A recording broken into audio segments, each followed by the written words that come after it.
저는 이제 다른 분들보다는 여러 직업을 거친 케이스다 보니까 그런 커리어 전환을 할 때마다 굉장히 심리적 갈등이 심했었고, 나는 도대체 뭘 잘하는 사람일까?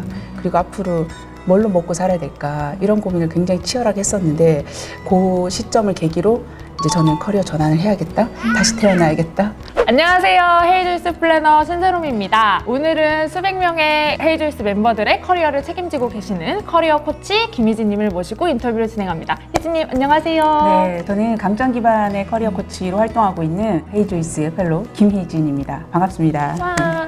먼저 희진님의 커리어 여정이 궁금한데요. 네, 저는 커리어 코치로 활동하기 전에 사실 4번의 커리어 전환이 있었고요. 저는 20대 때 학교를 졸업하고 잠시 기업에 입사를 했다가 제 강점에 맞지 않다라는 것들을 확인하고 창업을 했다가 그만두고 제가 원하는 일을 좀 찾기 위해서 활동을 하면서 온라인 마케터로 활동을 하고, 그 다음 이제 제약기업으로 들어가서 세일즈와 마케팅, HR 쪽 일까지 하다가 현재 커리어 코치로 전환을 하게 됐습니다. 지금의 커리어를 선택한 이유가 궁금합니다. 커리어하고 강점을 연결해서 많은 여성들 그리고 일반 직장인들의 커리어 코치를 해주고 계신 걸로 알고 있는데, 어떻게 커리어를 선택하시게 됐는지. 20대 한 초중반부터 사람한테 굉장히 관심이 많았어요. 어떻게 하면 이제 사람이 자기가 잘하는 것들을 일찍 발견해서 그 일로 좀 재미있게 살 수 있을까를 고민을 많이 했었는데, 그게 이제 기업에서는 HR 업무를 하면서 좀 정점을 만나게 됐었던 것 같고, HR 업무 하면서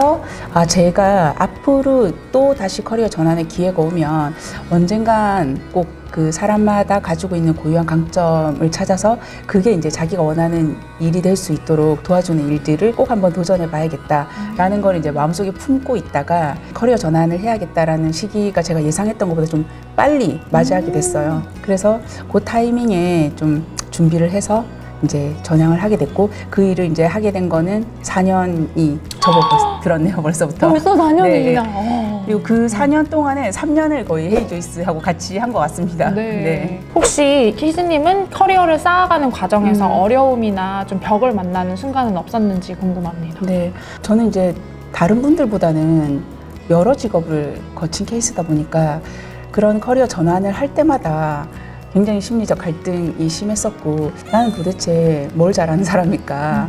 그리고 앞으로 뭘로 먹고 살아야 될까? 이런 고민을 굉장히 치열하게 했었는데, 그때 그런 고민을 했었던 게 지금 이 일을 하는데 굉장히 도움이 많이 된다는 생각을 하게 된 게 있었고, 전 일 욕심이 되게 많았던 사람이고, 또 우리 헤이조이스의 멤버분들이 다 그렇다시피 일로서 어떻게 자기 실현을 많이 하려고 하는 분들이잖아요. 저도 이제 그런 사람 중에 하나였는데, 결혼을 하면서 제 커리어도 되게 정점에 있었고, 일을 하면서 제가 하고 싶은 것들도 굉장히 많은 시점에 결혼하고 아이도 이제 가지고 됐고, 그럼에도 불구하고 저는 양육하고 이제 일하고 병행하는 게 남들은 힘들다고 하지만 나는 다를 거야, 이렇게 생각을 했는데, 결국 이제 제가 가지고 있는 에너지나 자원은 정해져 있고 잘 이제 분산해서 써야 되는데, 거기서 제가 많이 힘들어 했었던 것 같고, 아이가 2명이 되고 가정도 돌봐야 되고 제가 맡고 있는 조직이 커지면서 또 회사라는 기업 조직에서 저한테 요구하는 것들은 점점 커지고, 거기서 제가 약간 밸런스를 잘 유지 못했던 것, 거기서 혼자서 좀 고군분투했던 2, 3년의 시간들이 있었는데,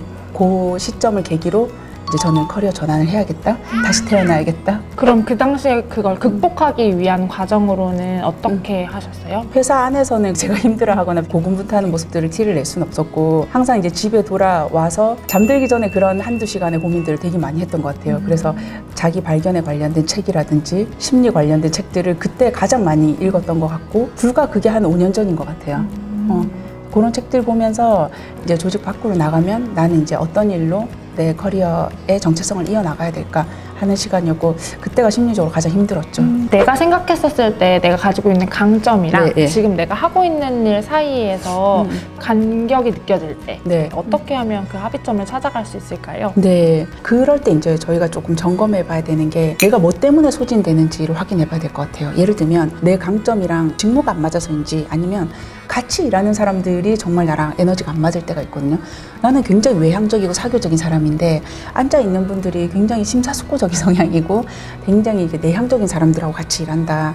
그럼 나 약간 허공에서 누군가와 얘기하는 기분이 들 수도 있는 거고, 그리고 또 하나는 그 산업 자체가 내가 좋아하지 않는 분야일 수도 있어요. 그러니까 저는 제약기업에서 HR 업무를 마지막에 할 때 HR이라는 직무는 굉장히 마음에 들었는데 제약이라는 산업 자체가 제가 그렇게 흥미로워하는 분야는 아니었거든요. 건강한 삶의 질 향상을 하는 것들은 제 미션하고 좀 맞았지만 제약기업이 삶의 질을 향상시키는 약만 꼭 만드는 건 아니거든요. 그런 제품들을 마케팅할 때는 좀 별로 재미없는 거죠. 근데 이제 과거에 그 일을 워낙 많이 해왔고 잘 해왔기 때문에 또 나가서 역시나 하면 성과는 나지만 그 일을 할 때 뭔가 제가 가치가 좀 떨어진다라는 생각이 들 때가 있었거든요. 그래서 요약 정리해드리자면 직무, 산업, 그 다음에 같이 하고 있는 사람들의 다시 말하면 조직 문화가 될 수도 있겠죠. 그런 측면에서 어떤 부분이 나를 좀 소진되게 만드는지를 살펴봐야 될 것 같고 또 하나는 저희가 일을 하면서 연차가 쌓이면서 때로는 내가 커리어에서 중요시 여기는 커리어 가치도 시시때때로 바뀌더라고요. 예전에는 중요하다고 생각했던 커리어 가치가 지금 나한테는 중요하지 않을 수 있다 라는 관점으로 살펴봤을 때는 그럼 지금 나한테 중요한 커리어 가치는 뭐지? 라고 봤을 때 그게 이제 달라졌으면 지금 내가 잘하고는 있지만 이 일이 나랑 잘 매칭되지 않는다라고 생각할 수도 있는 거죠. 그 원인만 알면 그 다음 액션은 내가 뭘 선택해야 될지 본인은 알고 있다고 생각하거든요. 내가 원하는 부서로 갈 수 있는 루트가 회사 내에 있는지 살펴보는 거, 그 다음에 이직하는 방법이 있을 것 같고, 그 다음에 지금 내가 하고 있는 일의 의미를 재해석하는 잡그래프팅 같은 것들을 통해서 그럼 내가 지금 현재 내가 하고 있는 일에서 어떤 의미를 추구할 것인가 이런 것들을 찾아보는 활동들로 다음 넥스트가 있겠죠. 그렇게 해서 저는 다시 온라인 시켜가는 과정이 있다고 봐요. 많은 사람들이 자기가 가지고 있는 강점이 뭔지 명확하게 알기가 어렵잖아요. 이랬었을 때 나만의 강점을 찾는 방법이 있다면? 강점을 아는 방법은 저는 자기 정보를 객관적으로 수집하는 방법이라고 말씀드리고 싶고 그게 크게 세 가지가 있다면 하나는 일하면서 동료나 상사들한테 적극적으로 피드백을 많이 받아야 되는 거죠. 그 피드백을 통해서 평소에 내가 어떤 거를 잘하는 사람이고 어떤 상황에서 내가 훨씬 더 좀 나다운 모습으로 자유롭게 성과를 내는지를 수집할 수 있는 기회라고 생각을 하거든요. 그래서 가급적이면 좀 객관적으로 행동 중심으로 나한테 피드백을 좀 달라고 하면서 내가 당신들이 봤을 때 내가 업무적으로나 일할 때에 보여지는 강점이 무엇인 것 같냐, 그리고 혹시 그렇게 보고 있는 사례가 무엇인 것 같냐라고 꼭 사례를 확인하셔야 돼요. 아니면 사람들이 되게 추상적으로 얘기하거든요. 예를 들어서 세롬님은 참 성격이 쾌활한 것 같아요 라고 얘기하지만 쾌활한 게 좋은 점이긴 하지만 우리가 쾌활한 걸 가지고 성과를 냈다 라고 얘기할 게 떠오르지 않으면 그냥 그 사람에 대한 좋은 느낌이지 그걸 강점이라고 표현하진 않거든요. 그래서 반드시 그게 어떤 좋은 긍정적인 효과를 냈었던 사례로 같이 얘기해서 하려고 얘기하는 게 이제 피드백을 많이 받아보는 거 하나, 그리고 두 번째는 내 스스로 내 정보를 수집할 때 내가 이제까지 살면서 일터에서 나타난 거면 가장 좋고요. 이 일터가 꼭 아니어도 뭐 내가 다이어트를 하든 아니면 내가 오랫동안 좋아했던 사람을 정말 이제 연애에 성공을 했던 케이스도 좋고 아니면 내가 정말 갖고 싶은 걸 갖기 위해서 돈을 좀 잘 저축을 해서 재테크에 성공했던 케이스도 좋고 내가 성취했던 경험들이나 기업에서 일을 하거나 회사 생활을 하면서 성공했던 경험들의 그 원리가 무엇인지를 좀 재해석해 보는 거. 그래서 나는 어떤 성공 경험이 있었지? 거기서 내가 좀 어떤 노력들을 했었고 그래서 내가 거기서 만들어낸 결과물이 뭐지? 어떤 분들한테는 그게 실적일 수도 있고 어떤 분들은 막 좀 갈등이 많이 일어나는 팀을 화합을 시켜서 우리가 목표한 프로젝트를 끝까지 할 수 있도록 만든 것도 성과일 수도 있잖아요.